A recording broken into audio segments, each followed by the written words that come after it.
दिलचस्प कहानियाँ सिर्फ एच ऑथर में। Please subscribe now. महिला सहन शक्ति। आज सलोनी विदा हो गई।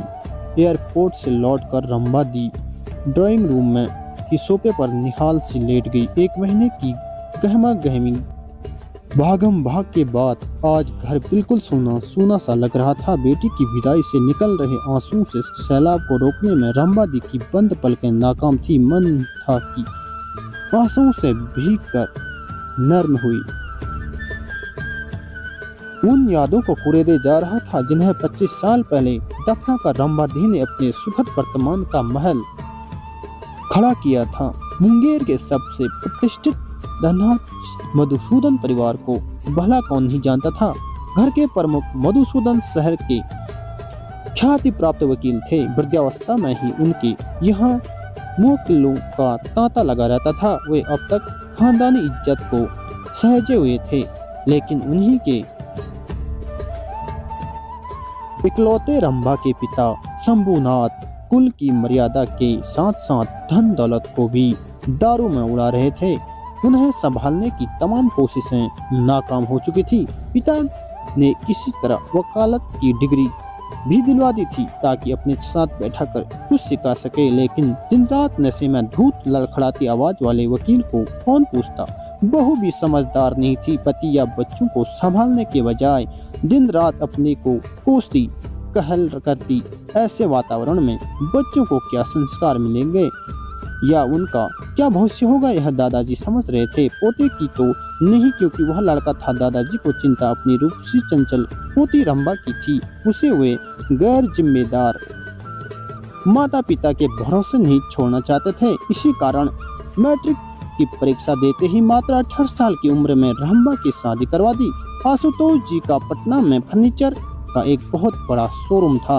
अपने परिवार में वे अकेले लड़के थे। उनकी दोनों बहनों की शादी हो चुकी थी। माँ का देहांत जब ये सब छोटे ही थे तब ही हो गया था। बच्चों की परवरिश उनकी बाल विधवा चाची ने की थी। शादी के बाद रंभा भी पटना आ गई। रिजल्ट निकलने के बाद उनका आगे की पढ़ाई के लिए दाखिला पटना में ही हो गया। आशुतोष जी और रंभा में उम्र के साथ साथ स्वभाव में भी काफी अंतर था।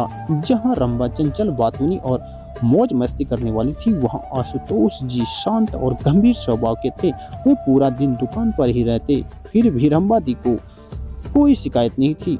नया बड़ा शहर, कॉलेज का खुला माहौल, नई नई सहेलियां, नई उमंगे, नई तरंगे। रंभा दी आजाद पक्षी की तरह मौज मस्ती में डूबी रहती थी। कोई रोकने टोकने वाला था नहीं।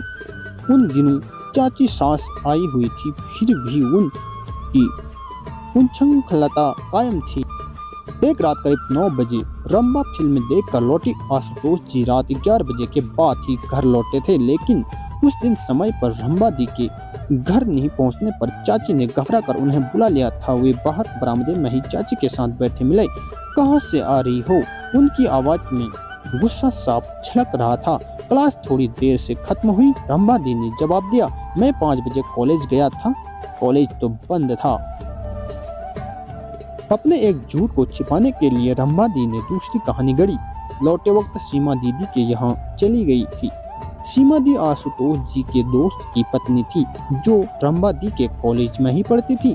आशुतोष जी गुस्से से हाथ में पकड़ा हुआ गिलास रंभा की तरफ जोर से फेंक कर चिल्लाए, कुछ तो शर्म करो। सीमा और अरुण अभी अभी यहाँ से गए हैं। घर में पूरा दिन चाची अकेली रहती है। कॉलेज जाने तक तो ठीक है, उसके बाद गुलछना उड़ाती रहती हो। अपने घर के संस्कार दिखा रही हो। आशुतोष जी आपे से बाहर हो गए थे। उनका गुस्सा वाजिब भी था। शादी को 1 साल हो गया था। उन्होंने रंभा दी को किसी बात के लिए कभी नहीं टोका, लेकिन आज मातुल्य चाची के सामने